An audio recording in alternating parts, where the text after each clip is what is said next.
예수 그리스도로부터 은혜와 평강이 함께 하시기를 축원합니다. 고린도전서 15장 20절 말씀에 보면 그러나 이제 그리스도께서 죽은 자 가운데서 다시 살아나사 잠자는 자들의 첫 열매가 되셨도다. 이 말씀을 가지고 예수님은 잠자는 자들의 첫 열매입니다 라고 하는 주제로 말씀드리려고 하는 것입니다. 오래전에 가이드 포스트지라고 하는 기독교 잡지가 있습니다. 적극적인 사고에 너먼 빈센트 박사가 창간하는 그런 잡지입니다. 거기에 특별한 보고서가 실려져 있습니다. 현재는 터키의 이스탄불이라고 하는 수도가 있고 그 수도의 본래 이름은 콘스탄티노플이었습니다. 이 콘스탄티노플 옛 도성 안에 성 소피아 사원이 있습니다. 동방 정교회의 대성당인데 아마 중동 지역을 여행하는 사람들은 모두 한번 들려보는 유명한 성당입니다. 저도 한번 관광한 적이 있습니다.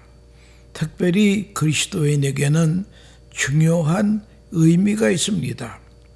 이 성당은 1700년이 된 엄청 오래된 성당입니다. 1700년 전에 이렇게 웅장한 성전을 어떻게 지었을까?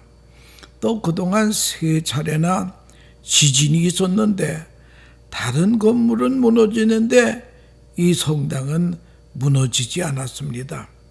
지금까지 서 있습니다. 기독교 문화의 그 화려했던 옛날을 우리에게 증거해 줍니다. 거기에 소장되어 있는 비밀하고도 아주 중요한 보고서가 있다고 하는 것이 가이드 포스트에 소개가 되었습니다. 그 중요한 보고서의 제목은 무엇인가 하면은 예수의 체포와 신문 및 처형에 관하여 가이사에게 보내는 빌라도 보고서라고 하는 문건이었습니다. 로마 황제 디베리우스에게 보내는 빌라도 총독의 보고서기 때문에 아주 대단히 중요한 증거 자료가 되겠습니다. 그 보고서는 이렇게 시작합니다. 가깝게 문안드립니다.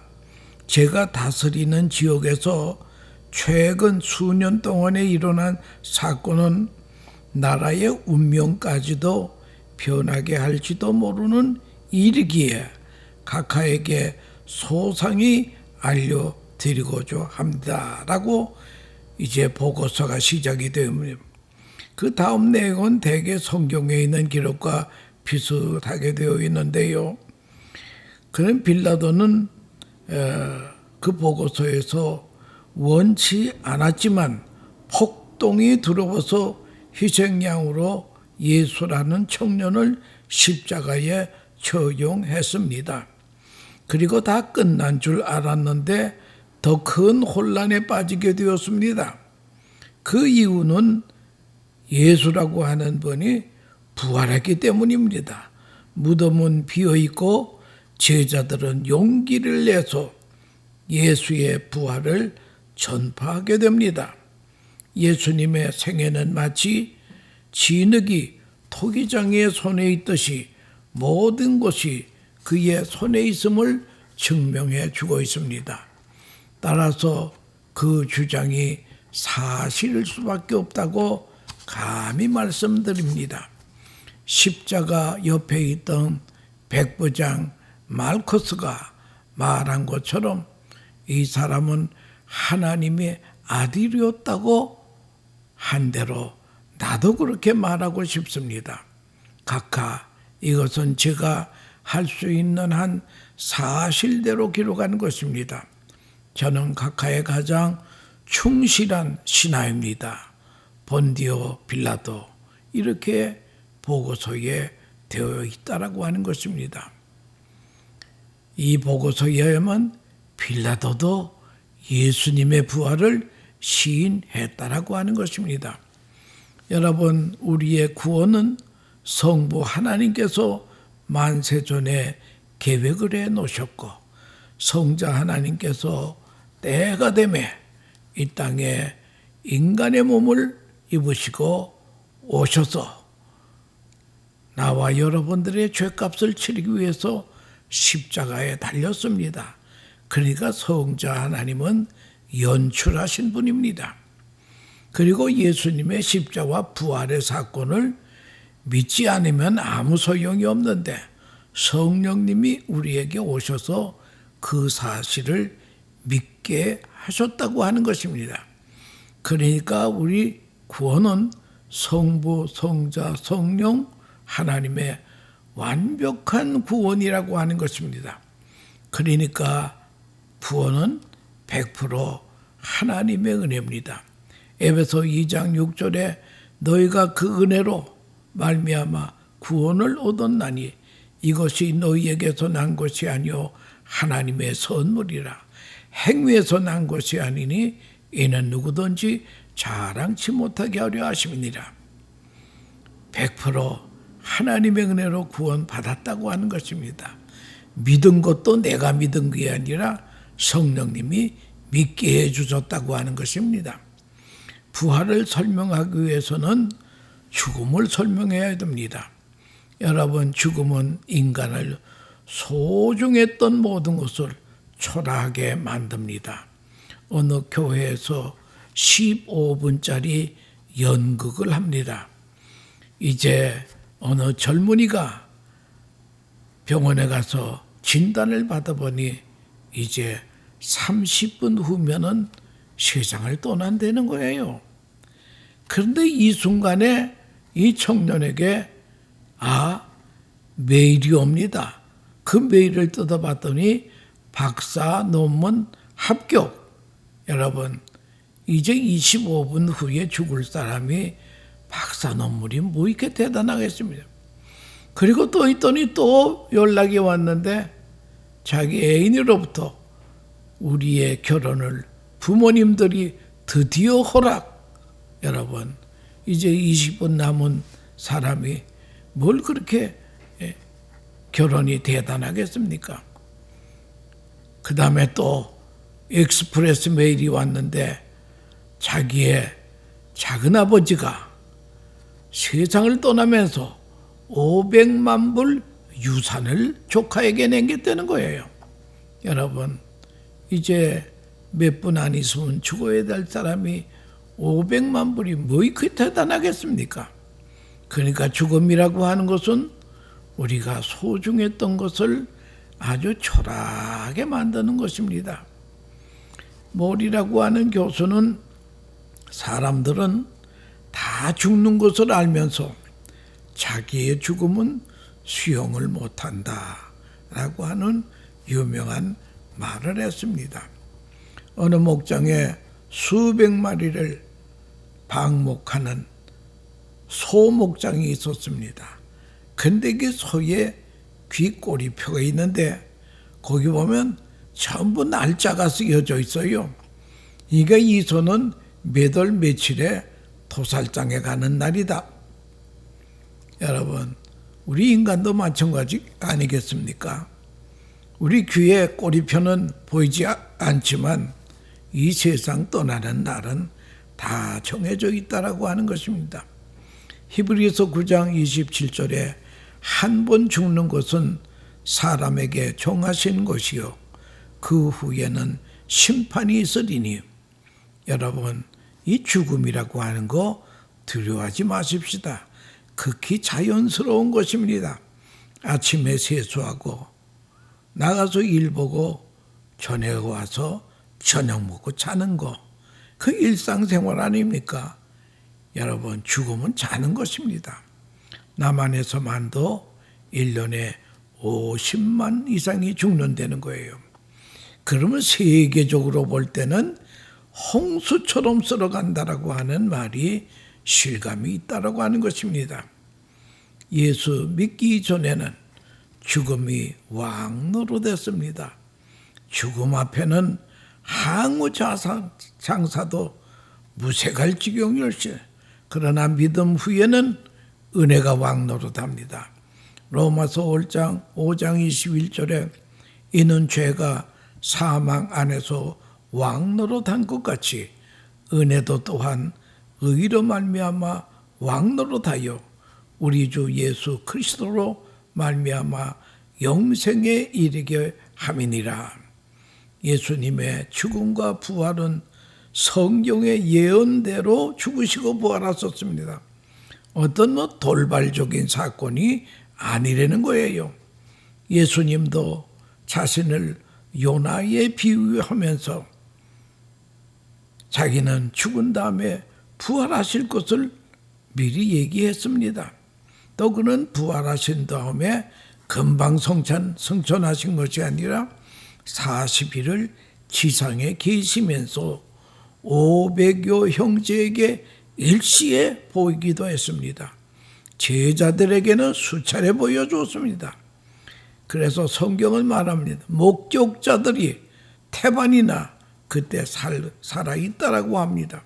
사도 바울도 고백하기를 만삭되지 못한 자기에게도 부활의 주님이 다메섹 도상에서 나타나셨다고 하는 것입니다.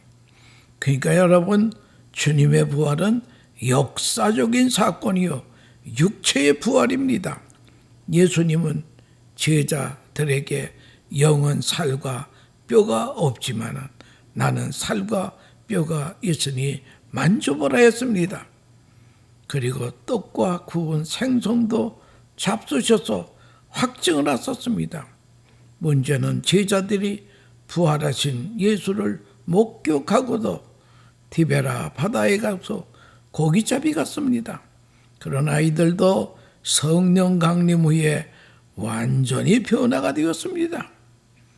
오순절 없는 부활은 객관적인 사건에 불과하고 부활절이 없는 오순절은 신비로 끝난다라고 하는 것입니다.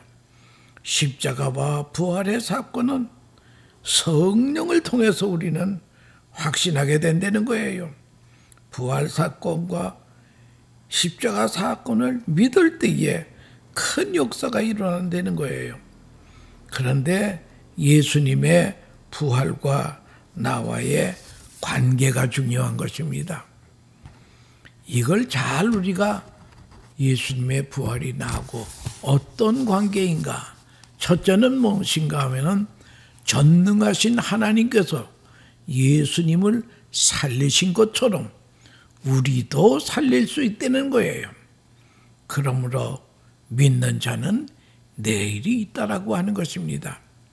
옛날 우리나라 6.25 동란이 있지 않았습니까? 일사후퇴라고 하는 게 있었습니다.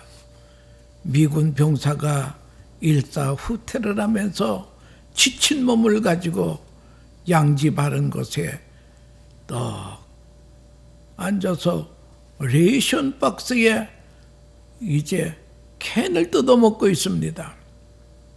그럴 때에 마침 그 군대에 나가서 그 기자가 그 병사에게 물었습니다. 당신 지금 이 상황에서 당신의 소원이 무엇이요?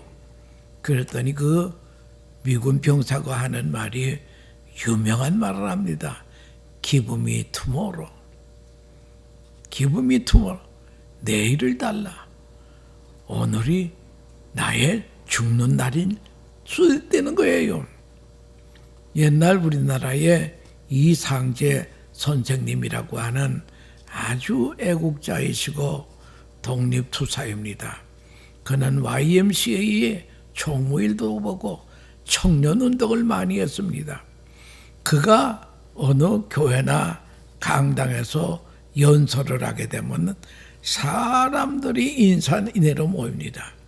그러면 또 일본 형사들이 또 많이 모입니다.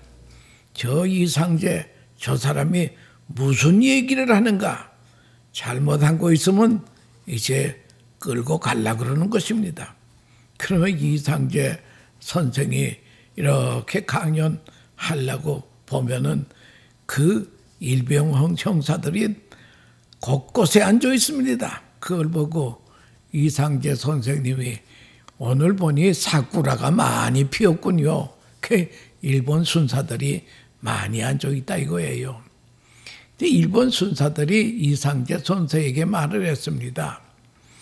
인도의 마하트마 간디는 100년은 살겠다고 그러는데 당신은 얼마나 살 거요?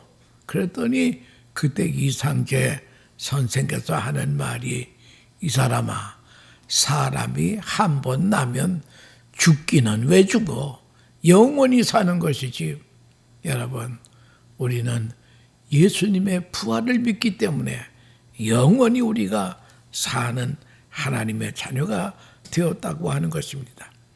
그리고 예수님의 부활은 우리 구원의 보장이 된다는 거예요. 우리가 부동산을 살 때에 다운 페이먼트를 합니다. 다운 페이먼트를 하면 이제 그거는 부동산은 내 것이 되는 것처럼 십자가 죽음 후에 예수님은 안식하시고 부활하셨습니다. 우리도 순서가 똑같아요. 죽은 다음에 무덤에서 안식합니다.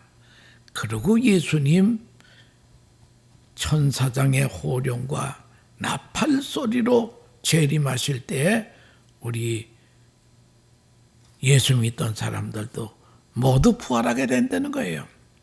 예수님의 부활은 성도 부활의 첫 열매가 됩니다. 유대인들은 곡식의 첫 단을 제사장에게 가져와서 요제로 드리곤 했습니다.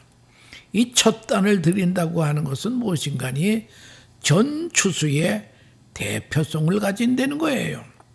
여기 첫 곡식단은 예수님의 예표라고 하는 것입니다. 예수님은 성도, 많은 성도 부활의 대표라 이거예요. 대표. 그러므로 성도의 죽음을 은혜로 받아들여야 된다는 거예요. 왜 성도의 죽음은 자는 것입니까? 데살로니가 4장 13절에 자는 자들에 관하여는 이렇게 말하고 있습니다. 이 죽는 것을 잔다고 합니다. 여러분, 죽은 자와 자는 자는 다르습니다. 자는 자는 생명이 있습니다. 언젠가는 깨는 날이 있다는 거예요. 지금 안식하고 있습니다. 열매를 위한 씨뿌림이라고 하는 것입니다. 부활하기 위해서 안식하는 것입니다. 고린도서 15장 40절에 죽은 자의 부활도 이와 같으니 썩을 것으로 심고 썩지 아니할 것으로 살며, 이 말은 성도는 죽으면 영혼 낙원으로 가서 주님과 교제하며 행복에 살고 육은 땅에서 안식하다가 주의 호령과 천사장의 나팔 소리로 주님이 강림하실 때에 영광스러운 몸으로 우리가 부활을 하여 영과 육이 천국에서 영세토록 산다라고 하는 것입니다. 육은 몸의 부활을 기다리고 있다.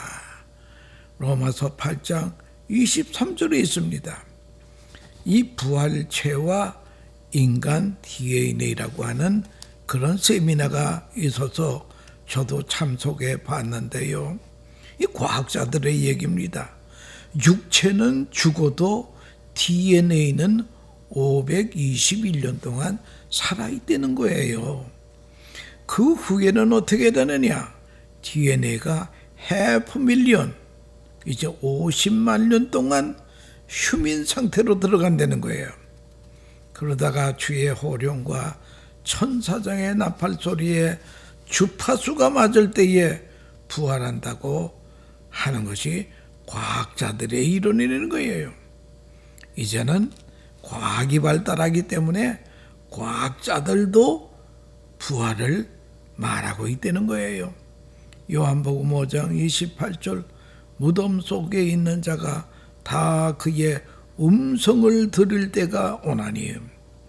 독일의 신학자 에릭 샤워는 부활절은 예수님의 부활로 시작하여 성도의 부활로 끝난다. 참 귀중한 말씀 아닙니까? 예수 부활의 믿음을 가지고 나의 부활을 향해 달려가는 것이 우리의 현실이라고 하는 것입니다. 옛날 빌리그레암 목사님이 별세하기 전에 하신 말씀이 빌리그레암 목사 별세라고 신문이 나면 믿지 마세요. 별세한 것이 아니라 다만 주소를 옮긴 것뿐이라고 하는 거죠. 죽은 것이 아니라 주소를 옮긴 것뿐이라고 하는 것입니다. 그렇게 부탁을 한 적이 있습니다. 신라권을 쓴 요한 밀턴은 성도의 죽음은 하나님 나라를 여는 열쇠이다. 참 얼마나 귀한 말입니까? 아이언 사이트 박사는 죽음이라고 하는 것은 우리가 지금 안식 중에 내부 수리 중에 있어요. 어느 날 내부 수리 중에 있는 가게가 수리가 다 끝나면 그랜드 오프닝 하듯이 성도의 죽음도 내부 수리 중입니다. 이제 그랜드 오프닝하는 재림의 날이 있다라고 하는 것입니다. 썩은 것으로 심고 영광스러운 것으로 걷는 이치라고 하는 것입니다. 그러니까 죽음을 심고 영광스러운 부활체로 나타난다는 거예요. 심어야 걷는 법이지 심지 않고 어떻게 걷겠습니까? 여러분 기억할 것은 부활도 두 가지 부활이 있다는 거예요. 주 안에서 죽는 생명의 부활이 있고 주 밖에 죽는 심판의 부활이 있다는 거예요. 이제 부활 때는 믿는 자와 믿지 않는 사람들이 몽땅 살아났는데요. 우리 믿는 사람들은 하늘나라 들어가기 위해서 부활하는 것이고 믿지 않던 사람들의 부활은 지옥에 가기 위해서 심판하신 부활한다는 거예요. 그래서 요한복음 5장 29절에 선한 일을 행한 자는 생명의 부활로 악한 일을 행한 자는 심판의 부활로 나오리라. 이렇게 되면 얼핏 보면 무슨 행위로 구원받는 것처럼 보이는데요. 그게 아니에요. 선한 일이라고 하는 게 뭐냐? 예수 믿는 것이 선한 일입니다. 요한복음 6장 29절에 예수님께서 하신 말씀이 하나님의 일은 하나님의 보내신 자를 믿는 것이 하나님의 일이라. 여러분 믿는 것이 선한 행위라고 하는 것. 최고의 선한 행위는 예수를 구주로 믿는 것입니다. 최고의 악한 일은 뭐냐? 하나님의 그 크신 사랑을 거절하는 죄입니다. 예수님의 사랑을 수용하느냐 거절하느냐를 따라서 천당과 지옥은 나누어지게 된다는 것이죠. 예수님께서 사람이 온 천하를 얻고도 목소리를 잃으면 무슨 소용이 있겠네요. 여러분 아무리 세상에서 떵떵거리고 살았지만 십자가와 부활의 신앙이 없으면 마지막에 지옥 간다는 것이에요. 그러면 잘 산 것이 무슨 의미가 있겠느냐인 거예요. 예수를 구주로 믿는 자는 세례를 받는데 세례라고 하는 것은 죄에는 죽고 의에는 사는 사람이요 그리스도와 결혼한 연합한 자가 된다는 거예요. 주님의 신부가 된다라고 하는 것. 그래서 하나님 나라의 주인공이 된다라고 하는 것입니다. 그래서 독일의 신학자 칼 발트는 부활의 신앙을 가진 자는 두 가지를 반드시 기억한다 하는 모멘토 모리, 죽음을 생각하라. 죽음은 안식하다가 깨는 것입니다. 그 다음에 두 번째는 모멘토 도미니, 주님을 생각하라. 주님의 뭘 생각하라는 거예요? 주님의 십자가와 부활을 생각하라는 것입니다. 이사야 53장은 그가 찔림은 우리의 허물을 인하며 그가 상함은 우리의 죄악을 인함이라. 그가 징계를 받음으로 우리가 평화를 누리고 그가 채찍에 맞음으로 우리가 나음을 입었도다. 여러분, 그렇기 때문에 고린도전서 15장은 부활장인데 부활장의 결론이 15장 58절입니다. 그러므로 내 사랑하는 형제들아 견고하여 흔들리지 말며 항상 주의 일에도 힘쓰는 자들이 되라. 이는 너희의 수고가 헛되지 않을 줄 알미니라. 부활 신앙을 가진 사람은 가진 자답게 살아야 됩니다. 찬송가야 146장에도 보면 그 귀한 주의 사랑이 날 구원하시니 그 사랑 나도 본받아 주 위에 힘쓰리. 주님의 사랑 가지고 부활의 증인, 생명 구원하는 일을 해야 된다는 거예요. 법정에 증인이 없어서 중한 사건이 미궁에 빠지는 일이 많다라고 하는 것입니다. 그래서 순교와 증인은 어원이 같다는 거예요. 증인이 바로 순교자라는 거예요. 영국에서 한 마을에 되어졌던 이야기입니다. 한 마을의 교회에 목사님이 새로 부임했습니다. 동네 사람들이 어떤 사람이 새 목사가 왔는가 구경하러 모였습니다. 목사의 설교가 시작이 되었는데 그런 설교 중에 이런 이야기를 들려줍니다. 어느 날 바닷가에 마을에 어머니를 일찍 여의고 아버지와 단둘이 사는 소년이 있었습니다. 하루는 자기의 단짝 친구와 작은 배를 타고 바다로 나갔습니다. 근데 풍랑을 만나 타고 있던 배가 물이 차오르고 파손 지경에 이르게 됐습니다. 방해의 등대직이었던 소년의 아버지가 이것을 발견하고 보드를 주어가지고 급히 그들을 구하러 나갔습니다. 그러나 소년이 탄 배는 그만 뒤집히고 말았습니다. 문제는 아버지가 타고 온 보트는 노를 젓는 아버지 외에 한 명만 더 태울 수 있습니다. 한 명을 더 태우면 뒤집어지고 맙니다. 이 사실을 아는 소년의 친구는 잔뜩 겁에 질려 있습니다. 그 아버지가 당연히 자기 아들인 소년을 구할 것으로 알았기 때문입니다. 아니나 다를까 아버지는 아들 소년에게 손을 내밉니다. 그러다가 멈칫하더니 눈물을 흘리며 손을 거둡니다. 놀란 소년이 아버지를 쳐다봅니다. 아버지가 이렇게 말합니다. 아들아, 미안하다. 너는 지금 죽어도 천국에 갈 수 있지만 네 친구는 아직 예수를 안 믿지 않니? 그러니까 소년은 아버지를 한참 바라보다가 눈물 흘리며 인사합니다.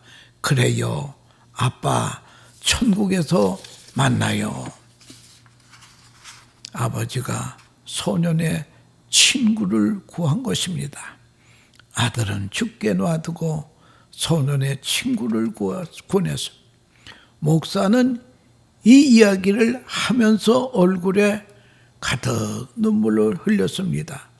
그런데 그 교회 두 편에 동네 불량배 며칠 수군거립니다. 뭐야, 저게 진짜 아버지야? 세상에 그런 아버지가 어디 있어? 완전히 소설을 쓰네. 그렇게 할 때에 그들의 뒤에 앉았던 노인이 나지막 소리로 말합니다. 여보게 아닐세, 그 아버지가 바로 나야. 그리고 저 목사님은 바로 죽은 내 아들의 친구네. 믿을 수 없는 이야기 같지만 실화라고 합니다. 여러분, 어떻게 이런 일이 가능하겠습니까? 우리라면 그렇게 할 수 있겠습니까? 이건 사람이 할 수 있는 게 아닙니다. 예수님의 십자가와 부활의 확신의 소망 가진 자만이 이런 일을 할 수 있습니다. 여러분, 우리 부활주의를 맞이해서 성령 충만하여 예수님의 십자가와 부활 사건을 믿음으로 말미암아 주의 일에 더욱 힘쓰는 복된 하나님의 자녀들 되시기를 축원합니다. 감사합니다.